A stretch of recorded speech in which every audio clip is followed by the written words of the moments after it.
இனிய தோழர்களே தோழியரே, நான் உங்கள் சிப்லாலேருந்து பேசுகிறேங்க. நாம் இந்த மாதிரி கழுத்துக்கு வச்ச டிசைனை கைக்கு எப்படி வேறு விதமாக வைக்க போகிறோம், ஏன்னா இதை வந்து நம்ம ஓரத்தில் வைக்க போகிறதில்ல, குறுக்கில் எப்படி வைக்க போகிறோம் அப்படின்றத இந்த வீடியோவில் பார்க்கலாம். வாங்க வீடியோவுக்கு போகலாம்.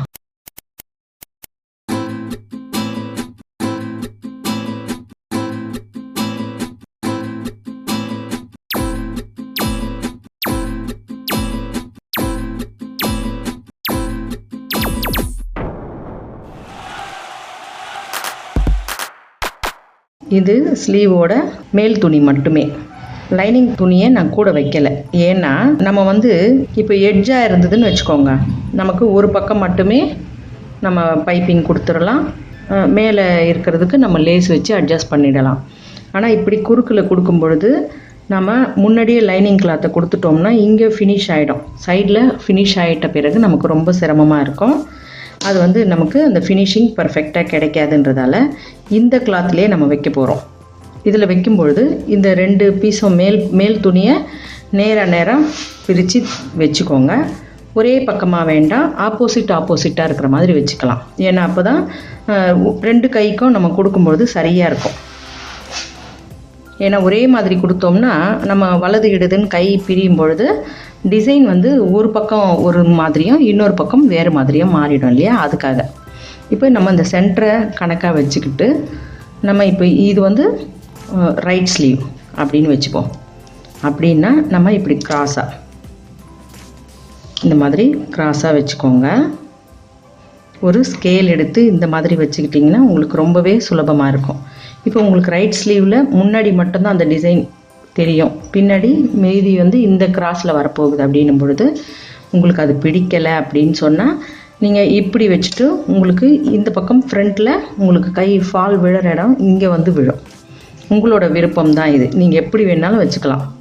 நீங்கள் முதல்ல தைச்சிட்டு பிறகு உங்களுக்கு அந்த ஃபினிஷிங்கில் நீங்கள் இந்த நம்ம முன்னாடி கழிப்போம் இல்லையா, அந்த கழிக்கிறது உங்களுக்கு எது முன்னாடி வந்து அழகாக இருக்கும்னு தோணுதோ அது மாதிரி கழிச்சுக்கோங்க.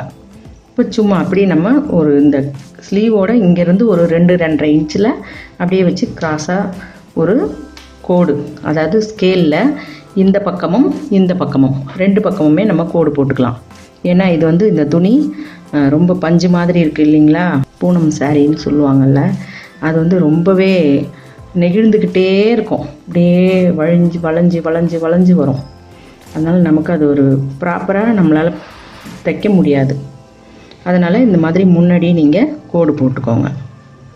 அப்போ நம்ம அந்த கோடையே ஒரு கணக்காக வச்சு தைச்சிக்கலாம். நம்ம இங்கே கோடு போடும்பொழுது இங்கே இழுத்துக்கிட்டே வருது பாருங்கள், இதை வந்து நீங்கள் கொஞ்சம் கவனிக்கணும். நான் இங்கே போட்டுக்கிட்டே இருக்கேன், அந்த பக்கம் அப்படியே நழுவிக்கிட்டே இருக்குது. நல்லா அழுத்தி வச்சு கோடு போட்டுக்கலாம். உங்களுக்கு நல்ல விஷனில் தெரிகிற மாதிரி நல்ல திக்கான ஒரு கலரில் கூட நீங்கள் போடலாம். இந்த துணியில் அதுக்கு மேலே நம்மளால் அழுத்தி போட வரலை.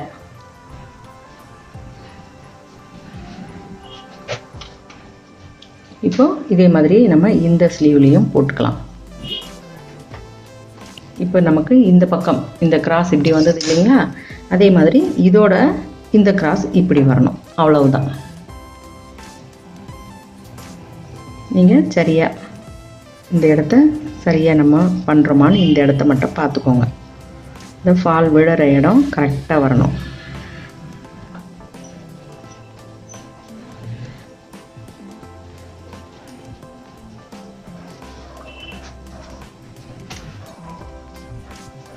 உங்களுக்கு காண்பிக்கிறதுக்காக நான் மிஷின் மேலேயே வச்சு செய்கிறேன்.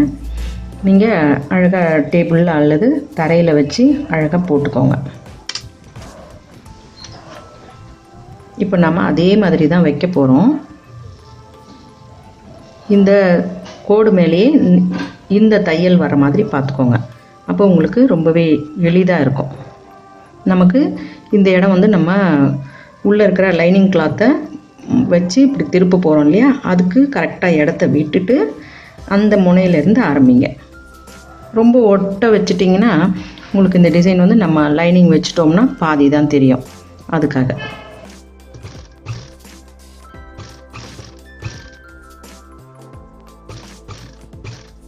அதே மாதிரி இங்கேயும் கவனிச்சுக்கோங்க. நம்ம வந்து இந்த இடத்த நம்ம தைக்க போகிறோம் இல்லையா, அதனால் இந்த இடத்தையும் பார்த்துக்கோங்க. இதுக்கும் மேலே நம்ம வச்சோம்னா இந்த டிசைன் அடிபட்டுடும். அதனால் இதோடவே நம்ம நிறுத்திக்கலாம்.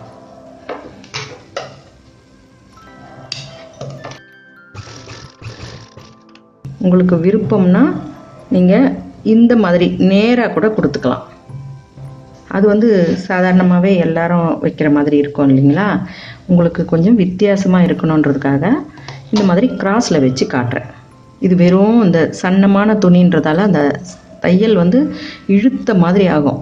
அதனால் இந்த இடத்துலலாம் நீங்கள் பொடி தையல் வைக்காதீங்க, நல்ல பெரிய தையலாக வச்சுக்கோங்க. அப்போ தான் வந்து உங்களுக்கு அது சரியாக விழும்.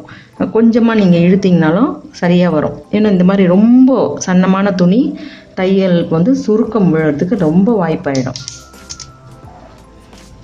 அதே முறை தான் நம்ம கழுத்தில் வச்ச முறை தான். இந்த இடம் மட்டும் நம்ம மாற்றம் செய்கிறோம், அதாவது கிராஸில் வைக்கிறோம், அவ்வளோதான்.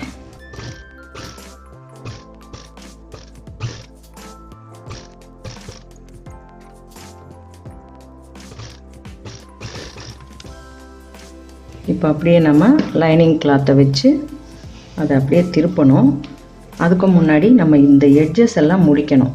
இப்போது நீங்கள் உங்களுக்கு லேஸ் வச்சு தான் முடிக்கணும்னாலும் ஓகே, உங்களோட சாய்ஸ் தான் அது. இல்லை வேறு எதனா நம்ம ஸ்பெஷலாக பண்ணலாம் அப்படின்னு நினச்சோம்னா இதே கிளாத்தில் நம்ம இந்த கிளாத்தில் வச்சோம்னா ரொம்ப டிஃப்ரெண்ட்டாக தெரிஞ்சிடும். இந்த கிளாத்லேயே வச்சோம்னா நடுவில் மட்டும் இந்த டிசைன் வந்து உங்களுக்கு தனியாக தெரியும். அப்போது இந்த கிளாத்லேயே நீங்கள் கொஞ்சம் நல்ல ஒரு அகலமான கிராஸில் பீஸ் கட் பண்ணி டோரி செஞ்சு வச்சுக்கோங்க. அதை நம்ம இதில் வைக்கலாம். 2 சைடும் தையல் போட்டோம்னா நமக்கு இந்த பிசுரும் வெளியே வந்து பிச்சுக்கிட்டு வராமல் இருக்கும். சரிங்களா? இந்த பீஸில் நம்ம கொஞ்சம் டோரி செஞ்சு வச்சுக்கலாம் இந்த மாதிரி கிளாத்தில். ஓகேவா? நல்ல ஒரு 1.5 இன்ச் கிட்ட கட் பண்ணிக்கோங்க. இந்த மாதிரி நம்ம டோரி செஞ்சு ரெடி பண்ணிட்டோம். சரிங்களா?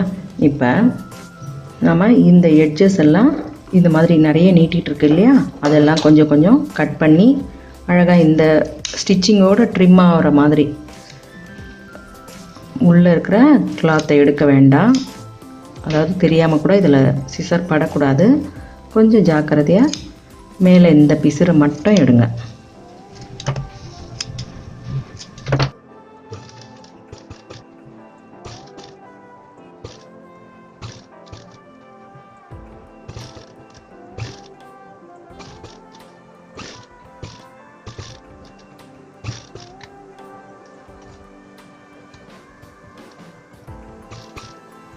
இப்போ நம்ம இது மேலெல்லாம் ஸ்டிச் போட்டோம் இல்லையா, இதுக்கு மேலே நம்ம கரெக்டாக இதை வச்சு தையல் போட போகிறோம். 2 பக்கமுமே போடணும். நீங்கள் போடும்பொழுது முதல்ல இந்த ஸ்டிச்சிங்க்கு நல்லா பிடிச்ச மாதிரி மேல் பக்கமாக வைங்க. ரொம்ப இந்த ஓரம் வைக்காதீங்க. எட்ஜாக ஆயிடுச்சுன்னா நமக்கு இந்த பிசுறு வந்து ஃப்யூச்சரில் பிரிஞ்சிடும். அதனால் வைக்கும் பொழுது நல்லா இதை பிடிமானமாக இங்கே வைங்க. இந்த இடத்துல உங்களுக்கு அந்த பிசுறு இந்த தையலுக்கு முன்னாடி முடிகிற மாதிரி தெரிஞ்சுக்கணும். அதுக்கப்புறம் நீங்கள் வைக்கும்பொழுது இது கிராஸ் பீஸுங்கிறதால இழுக்கவே கூடாது. ஏன்னா நம்ம இழுத்தோம்னா இந்த இடமெல்லாம் உங்களுக்கு சுருங்கிடும். ஏன்னா இது வந்து அதோட இயல்பு நிலைக்கு திரும்ப போயிடும். நம்ம தைச்சி முடித்த பிறகு அதோட இயல்பாக திரும்ப கரெக்டாக வந்து நின்றுடும். அப்போ இந்த துணி சுருங்கிடும். ஏன்னா நம்ம 2 ஸ்டிச் போட போகிறதால நீங்கள் இதை அப்படியே நல்லா நம்ம லேஸ் வச்சு தைக்கும்பொழுது எப்படி அப்படியே ஃப்ரீயாக லூஸாக வச்சு தைப்போமோ அதே மாதிரி தைங்க.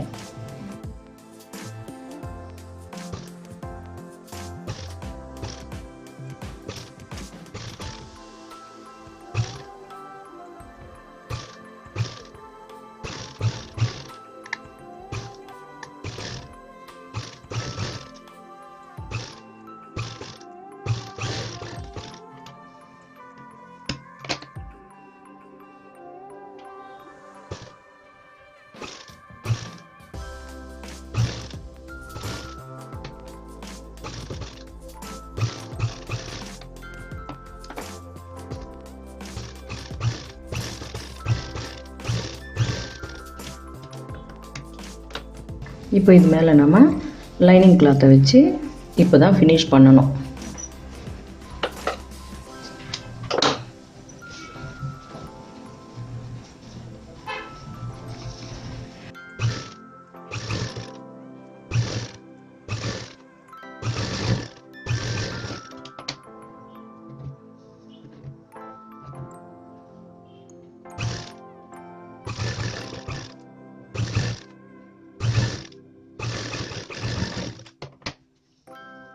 பார்த்தீங்களா? இப்போ இதே மாதிரியே நம்ம இன்னொரு கைக்கும் தைச்சிக்கலாம். பார்த்தீங்களா? 2 ஸ்லீவும் நம்ம முடிச்சிட்டோம். அதே போல் இப்போ இந்த நெக்குக்கு நல்ல ஒரு பொருத்தமான கையாக இது அமைஞ்சிருக்கும். கழுத்துக்கு நமக்கு அப்படியே ரொம்பவும் இதுக்கும் அதுக்கும் நல்ல ஒரு பொருத்தம். சரிங்களா? உங்களுக்கு பிடிச்சிருக்கா? இந்த வீடியோ உங்களுக்கு பிடிச்சிருந்தா எனக்கு லைக் கொடுங்க, கமெண்ட் கொடுங்க, ஷேர் பண்ணி சப்ஸ்கிரைப் பண்ணுங்கள். பெல் ஐக்கான் அழுத்துனீங்கன்னா நான் போடுற வீடியோஸ் உங்களுக்கு தொடர்ச்சியாக கிடைக்கும். மிக்க நன்றி. வணக்கம்.